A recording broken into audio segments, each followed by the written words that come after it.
नाज़रीन से हींअर मौजूद आहियूं प्रेस क्लब काज़ी अहमद में, जिथे हज़रत मोहम्मद मुस्तफ़ा सल्लल्लाहु अलैहि वसल्लम जे जश्न बरात जे हिसाब सां प्रोग्राम ठाहियो वियो आहे, जंहिंमें पूरे प्रेस क्लब जा जेके मेंबरान आहिनि ऐं प्लस में दोस्त जेके हिते आयल आहिनि, असीं उन्हनि सां तव्हांखे ॻाल्हि ॿाल्हि कराईंदासीं। ऐं तेसि ताईं सभ खां पहिरियां त इबरत जे टीम खे, प्रेस क्लब काज़ी अहमद जे तमामु मेंबरान खे जश्न ईद मिलादुन्नबी सल्लल्लाहु अलैहि वसल्लम जी मुबारकूं। हर साल जश्न ईद मिलादुन्नबी जे हवाले सां निस्बत सां प्रेस क्लब काज़ी अहमद में ही जेको मिलाद जो मिड़ाको रखियो वेंदो आहे। महबूब जी आमद जी ख़ुशियूं हर माण्हू मल्हाए थो, वण टिण हर जर शजर हर माण्हू मसलिक अक़ीदनि खां मथां थी करे हुज़ूर सल्लल्लाहु अलैहि वसल्लम जे मिलाद खे मल्हायो वञे थो।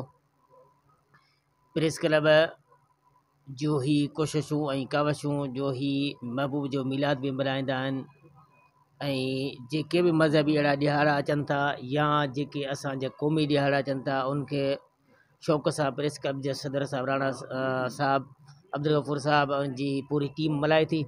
मां उनखे मुबारक ॾियां थो, इबरत टीम खे पूरी मुबारक ॾियूं थो। हुज़ूर जी आमद सां ज़ुल्म सतम ख़त्म थियो।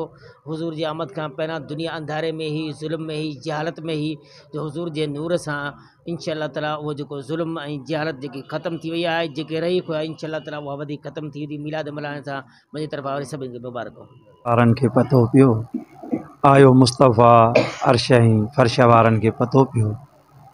जीअं त ही हर साल जीअं हिन साल बि हिन प्रेस क्लब ते महफ़िल मीलाद नबी सल्लल्लाहु अलैहि वसल्लम जो प्रोग्राम मुनाक़िद कयो वियो आहे ऐं पुरमुसरत मौक़ो आहे। उलमा लिखनि था तमामु मसइलनि जो हल मीलाद नबी सल्लल्लाहु अलैहि वसल्लम में आहे। अल्हम्दुलिल्लाह अहिड़ो ई प्रोग्राम मुंहिंजे महबूब मदीने वारे साईं जो हिन प्रेस क्लब ते हर साल रखियो वञे थो। उन जूं वॾियूं बरकतूं ऐं रहमतूं आहिनि। इंशाअल्लाह ताला अल्लाह ताला जी ज़ात बाबरकात महबूब जे सदके हिन सॼी टीम खे प्रेस क्लब खे रब साईं आबाद ऐं शाद रखनि। वमा अलैना इल्लल बलाग। काज़ी अहमद ते जश्न ईद जो प्रोग्राम मुनक़िद कयो वियो आहे। प्रेस क्लब ते हर साल इहो जश्न जी प्रोग्राम मुनक़िद थींदो रहंदो आहे। अॼु दोस्तनि मतिलबु हीउ प्रोग्राम रखियो आहे, जंहिंमें मुक़ररीन ऐं नात ख़्वां बि पहुची विया आहिनि। इंशाअल्लाह हीउ जल्द प्रोग्राम शुरू कयूं। पुरविकार तक़रीब में जेका प्रेस क्लब काज़ी अहमद में जो हिकिड़ो ख़ासो रहियो आहे, काफ़ी सालनि खां मीलाद मुस्तफ़ा सल्लल्लाहु अलैहि वसल्लम जे महफ़िल जो इनक़ाद कयो वेंदो आहे। अॼु मोहतरम राना अब्दुल गफ़ूर साहब सदर प्रेस क्लब ऐं उन जी पूरी टीम जे तरफ़ां असांखे दावत ॾिनी वई।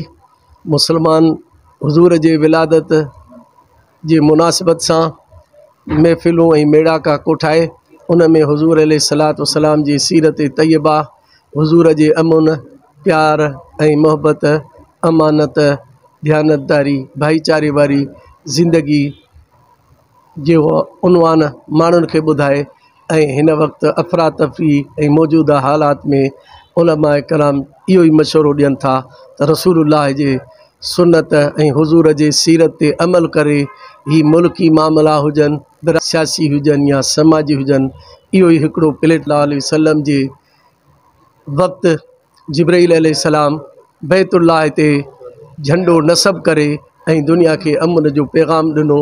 अॼु बि दुनिया वटि इहो जेको प्लेटफार्म आहे, इन ते मीलाद मुस्तफ़ा सल्लल्लाहु अलैहि वसल्लम जे झंडे ते जे हेठां गॾु थी करे हीअ उम्मत मुस्लिम पंहिंजी विञायल इज़त ऐं विकार खे ऐं टुटल इतिहाद खे बहाल करे अज़ीम क़ौम बणिजी ऐं दुनिया में फ़ातिह क़ौम बणिजी सघे थी। जेको क़ुरान पाक में अल्लाह ताला हिन खे भली उम्मत चयो आहे, उहा पाण खे साबित करे सघनि था। वमा अलैना